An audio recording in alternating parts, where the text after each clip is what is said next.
Pour commencer cette vidéo, je tenais à vous dire que si vous me trouvez un petit peu défoncé, un petit peu claqué dans la vidéo, c'est normal, très peu d'heures de sommeil en ce moment, mais je tenais quand même à vous sortir une petite vidéo et j'espère que en tout cas le propos va toujours voilà, vous intéresser, vous faire plaisir.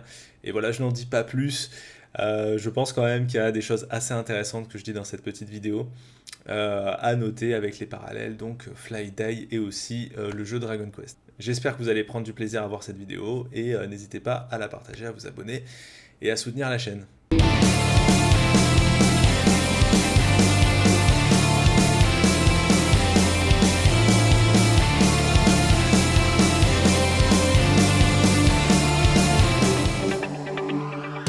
Salut tout le monde, j'espère que vous allez bien. Aujourd'hui on se retrouve pour une nouvelle petite review sur Dragon Quest, la quête de Dai, avec cet épisode 6 qui commence de plus en plus fort. Là on commence à rentrer vraiment dans le vif du sujet et c'est là que ça va commencer à devenir de plus en plus intéressant. Alors, je pense que je suis arrivé à contourner un petit peu le délire de me faire striker quand je mettais des images et tout, donc je vais faire un essai.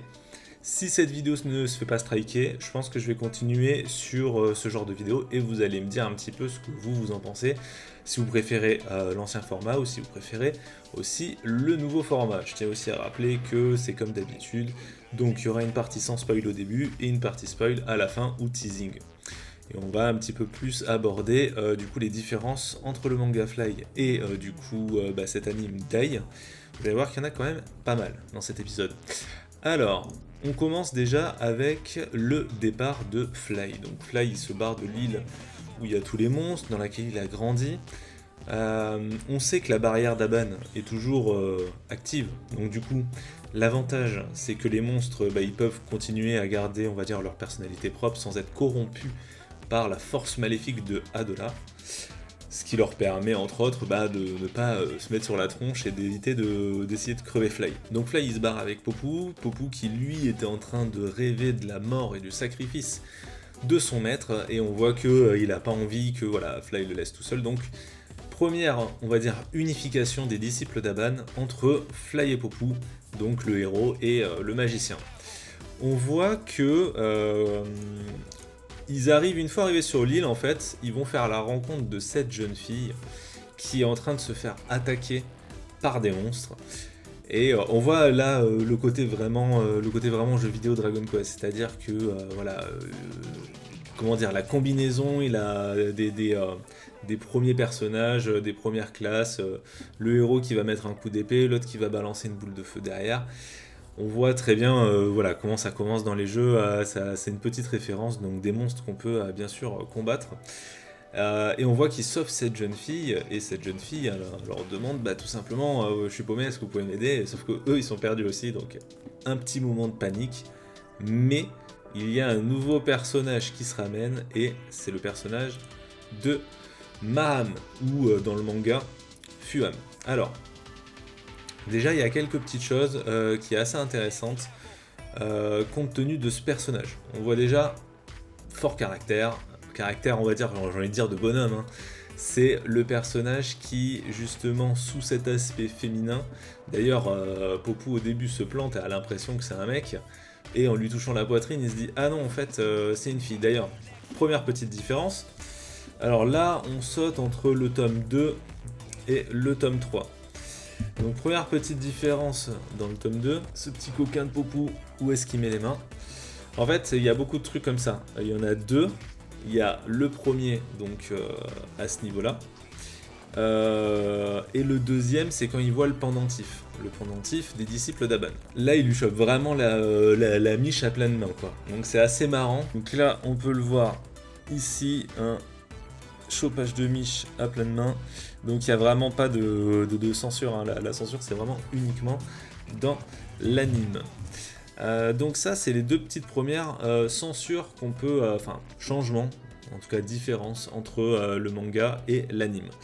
Ce qui va être intéressant de voir, ça va être ce côté justement, qu'est-ce qui change dans cet épisode. Et en vrai il y a un gros passage qui change, c'est-à-dire que déjà, en fait, il y a plein de choses qui changent, tout simplement. Déjà, on a ce côté où Alors, juste pour présenter le personnage, Mam, elle a donc une arme qui lui permet voilà, de tirer. Pour l'instant, je ne vous en dis pas plus. On voit que c'est des projectiles qui ont l'air magiques en tout cas, sur les ennemis. Et le petit changement qui se passe, c'est qu'une fois que ces deux-là, en fait, ils décident de se casser parce que Popou veut tout simplement aller manger au château, festoyer comme il se doit, et ne pas aller dans le petit village pourri de Maham. Celle-ci, enfin, en gros, ils se cassent dans la montagne et ils oublient leur sac. Dans leur sac, il y a Gomme. Gomme qui est découverte par la petite fille. Sauf que dans le manga, ça se passe pas comme ça dans Fly. Dans Fly, c'est ils ramènent le sac au village. Une fois qu'ils sont au village, on a comment ça s'appelle, la petite fille qui regarde ce qu'il y a à l'intérieur du sac, ce qui lui permet de découvrir Gomme. Pareil, même scène, on voit que Maham hésite à buter Gomme et au final se rend compte que c'est un monstre inoffensif. D'ailleurs, petite question à se poser là-dessus, est-ce que Gomme est vraiment un monstre, j'ai envie de vous dire? Parce qu'on voit très bien qu'elle ne subit pas l'influence hors de l'île de comment ça s'appelle, de Fly à la base. Elle ne devient pas méchante. Est-ce qu'elle a une protection particulière? Est-ce que je sais pas, est-ce que c'est un monstre... On sait que c'est un monstre particulier, hein, donc voilà, mais petite réflexion pour vous. Et en fait, une fois qu'ils sont au village, ce qui se passe, c'est que ils sont interrompus en gros par une énorme explosion. Je vais remettre en plein pot. Une énorme explosion dans la forêt. Donc là, on voit bien qu'elle est au village. En fait, qu'est-ce qui se passe? C'est que Fly, ils sont en train de se battre avec Popou. D'ailleurs, une scène hyper marrante. C'est dommage qu'elle ne soit pas dans l'anime, parce qu'en fait, Popou, il marche, ou Fly marche sur une branche d'arbre. Ils doivent pas faire de bruit, et Popou pète un câble, parce que Fly, en fait, il marche sur une branche d'arbre, il fait un petit peu de bruit, il gueule dessus, il insulte, parce qu'il a fait du bruit. Du coup, ça réveille le roi le chef des lions. Et du coup, il y a un combat qui se déclenche. Chef des lions qu'on peut retrouver, bien sûr, dans cet épisode, mais plus tard. C'est-à-dire que, en fait, ce qui se passe, c'est que normalement, Fly et Popou, ils se battent d'abord contre le chef des lions. Après, on a, comment ça s'appelle, on a Adola, qui, lui, il contacte, en fait, Crocodile, qu'on va découvrir, et en lui demandant tout simplement de buter Fly. Et ce qui se passe, c'est que du coup, le chef des lions, en fait, qui est en train de combattre Fly et Popou, il prend peur par les mugissements, en fait, de comment ça s'appelle, de Crocodile. J'ai l'habitude de dire Crocodile, je vais dire Crocodile. Donc, en fait, le combat se fait en deux temps. C'est-à-dire, chef des lions, Fly Popou, il prend peur, il se casse. Là, t'as Crocodile qui arrive, qui lui passe sur le combat Fly Popou. Popou, il se chie dessus parce que déjà, en fait, à deux, ils n'arrivaient pas à se faire le chef des lions. Et du coup, le fait que le chef des lions se barre, les mecs, ils commencent à flipper de ouf. Donc, on a Popou qui se casse en gros lâche de base et qui abandonne complètement Fly. Sauf que ce con, en fait, il re-rentre dans le chef des lions et il lui marche sur la queue, en fait, et il se refait poursuivre par du coup le chef des lions. Et là, il y a Maham du coup qui arrive et qui protège Popou avant de retourner du coup dans le combat Fly Crocodile. Donc ça se passe comme ça en fait, en plusieurs phases. Là, on a vraiment un truc beaucoup plus simple avec uniquement après, c'est un peu plus rythmé aussi. De toute façon, il faut faire un épisode. Ils ont dit bon, on va pas rajouter, mais ça fait quand même partie, de la trame principale. On ne sait pas s'ils vont rajouter des HS ou pas. En tout cas, on voit qu'ils peuvent enlever des pans de trame principale, parce que là, c'est un combat qu'ils ont enlevé. Ils auraient pu, franchement, faire un épisode dessus, quoi. Donc un gros truc avec le roi des lions, le chef des lions, je veux dire. Donc assez intéressant. On voit que du coup, Crocodile, il explique plusieurs choses. Il explique qu'il y a 6 armées. Il explique qu'il y a 6 armées qui sont sous les ordres du commandant en chef, des armées du mal. Et quand on se dit ça, on se dit, ok, les 6 armées sont sous les ordres d'un mec, donc le mec est forcément plus puissant. Et en fait, non. Et c'est ça qui est vachement bien, c'est qu'on nous explique que chaque chef d'armée est, dans son domaine, plus puissant, en fait, que Adola. Adola qui, lui, mixe un petit peu le côté force physique, magique, voilà, c'est un démon, c'est un petit peu le démon équilibré, on va dire, on pourrait le voir comme ça. Et là, on voit que, par contre, Crocodile, lui, c'est vraiment la force pure et brute. Et Fly le dit lui-même, il se dit, putain, en fait, ce mec-là, en fait, il est encore plus fort que Adola en termes de force. Donc on va voir un petit peu comment ça se passe. Il nous a présenté un petit peu les six armées. Alors la traduction c'est les légates. Bon, moi je vais continuer avec les chefs d'armée, hein. Donc les différents chefs d'armée en fait, là du coup Crocodile c'est le chef de l'armée des 100 carnassiens. Donc c'est qu'une meute de lions voilà, qui sont là pour défoncer tout le monde. Et du coup, lui se trouve à la tête de son armée. Donc forcément, le chef de l'armée, lui, il est plus puissant que son armée, mais il est aussi plus puissant dans son domaine de prédilection que le commandant en chef des armées du mal.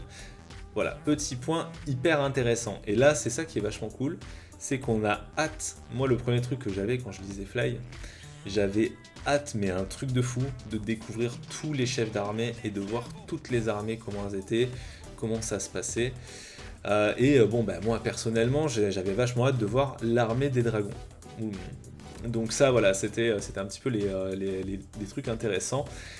Aussi qui permettent aussi de se faire une idée, un petit peu, entre guillemets, géopolitique du monde. Voilà, on a... il y a un côté, comment dire, royaume en fait. Il y a un côté armée contre armée, royaume de Lomosu, de Papunica contre armée Intel, etc. Et moi je trouvais ça assez intéressant de un petit peu voir comment étaient les conflits. Et même il me semble que dans les derniers tomes, on a des cartes par rapport à ça. Et moi j'aimais beaucoup regarder les dessins des cartes pour voir un petit peu tel royaume, comment il se battait, à qui il était confronté, ou ce genre de trucs. Donc ça c'est plutôt cool, je trouve. Alors, le combat il s'axe principalement avec Crocodile. Et du coup, on voit que Fly a vachement de mal. Hein. Vachement de mal, il arrive finalement pas forcément à le blesser. Il arrive un petit peu avec couper la mer à jouer sur la vitesse et du coup le toucher quelques fois, mais il lui fait pas de dégâts sérieux. Il lui fait pas de dégâts sérieux et c'est très compliqué. Et le combat se termine sur un Fly complètement à terre, paralysé, qui au final a plus ou moins perdu son combat contre Crocodile, donc ce premier chef d'armée que l'on découvre. On voit bien entendu qu'il y a Mam qui se ramène, et ce qui est assez intéressant, c'est qu'elle va viser sur Fly. Elle va viser sur Fly, et du coup, on ne sait pas vraiment ce qui va se passer dans le... Pourquoi elle fait ça, pourquoi elle vise sur Fly au lieu de viser sur Crocodile, et surtout comment ça va se passer avec ce chef d'armée qui possède à la fois une force de combat brute énorme et à la fois une arme légendaire, la hache du vide, qui lui permet d'utiliser le sort Baggy ou Tornade en français. Donc voilà, on a un gros ennemi, on voit que Fly commence à être de plus en plus confronté à des concurrents assez sérieux. Et on va en rester là pour la partie sans spoil. Donc voilà, c'était la petite review avec les petites différences qu'il y avait par rapport à Fly. Si vous avez aimé, n'hésitez pas à vous abonner et à liker, et tout le reste, voilà, vous connaissez. Pour le reste, on va faire un petit peu de teasing. Alors, on va mettre la petite annonce. Voilà. Donc, petit teasing, on voit un petit peu que Fly, c'est vraiment comme dans le jeu vidéo, c'est-à-dire, c'est pas vraiment comme dans Dragon Ball. J'entends par là que dans Dragon Ball, c'est souvent des combats en 1 contre 1 ou qui sont repris en 1 contre 1, même s'il peut y avoir plusieurs personnages qui se battent contre un même ennemi. Je vais développer, par exemple, contre Freezer, tout simplement. On pourrait se dire, tout le monde s'est battu contre Freezer. Oui, mais en règle générale, c'était quand même du 1 contre 1. C'est-à-dire, tu avais Vegeta, Freezer première forme, Piccolo, Freezer deuxième forme, Piccolo qui se fait démonter, Freezer troisième forme avec quelqu'un qui essaye de l'aider un peu, et au final Freezer dernière forme avec Goku. Là, on est vraiment plus dans un esprit jeu vidéo. C'est-à-dire que on va avoir ce côté où c'est des personnages qui peuvent se battre contre un seul ennemi, insurmontable, et c'est leur équipe qui va compter contre l'ennemi. C'est comme ça, c'est comme dans un jeu de rôle. C'est-à-dire que tu as 4 personnages contre un boss. Et on va voir un petit peu, justement, ce côté, Fly, tout seul, n'arrive pas à passer Crocodile, mais avec ses compagnons d'armes, ses frères d'armes, qui sont tous les deux des disciples d'Aban, peut-être qu'il va se passer quelque chose, et peut-être que la synergie et la combinaison de leur pouvoir va lui permettre de passer certains obstacles. Tout seul, il ne peut pas. Ça ne veut pas dire qu'il ne va pas se battre des fois complètement tout seul, mais il y a quand même toujours un petit peu cet esprit présent de plusieurs personnages qui vont s'allier pour combattre un ennemi en particulier. Et moi, j'ai toujours trouvé ça hyper intéressant parce que on a toujours ce côté... c'est ça que j'expliquais dans plein de vidéos que j'ai fait sur Fly, ce que j'aime beaucoup, c'est que tu as des personnages, ils ont, entre guillemets, on va dire, des niveaux, c'est-à-dire des paliers à passer. Il y a un personnage, quand il est pété de base, il est pété jusqu'à la fin, il est puissant jusqu'à la fin. Et du coup, on a, nous, nos personnages qui, eux, essayent d'évoluer, qui vont devoir passer ces paliers-là, mais les personnages sont trop puissants, donc ils vont devoir s'allier. Ce qui semble complètement logique, ils vont pas taper un entraînement dans la salle de l'esprit du temps, revenir à prendre 30 niveaux de plus et défoncer le type. Ils pourraient, mais c'est pas dans l'esprit, on va dire, de l'avancée du scénario. Donc ça, c'est un point que j'aime beaucoup quand même, que j'aime pas mal. Là, en plus, on va voir un petit peu comment ce premier round se déroule et vers quoi il va tendre, vers quoi il va amener. Est-ce qu'on va découvrir de nouveaux chefs d'armée? Ça, peut-être que vous le découvrirez dans l'épisode suivant déjà, ça peut aller très vite. En tout cas, je sais pas ce que vous avez pensé de cet épisode, mais en termes d'animation, moi je trouve ça juste génial. Le combat Fly Crocodile, c'est voilà, il y a des effets, j'ai l'impression d'être gamin, là, d'être gosse et de me revoir tout ce petit manga. C'est vraiment trop stylé. Si vous avez aimé cette petite vidéo avec tous les formats à l'intérieur, n'hésitez pas à partager, à liker. Moi je vous souhaite à tous une bonne journée et on se retrouve la semaine prochaine pour un nouvel épisode. Ciao tout le monde.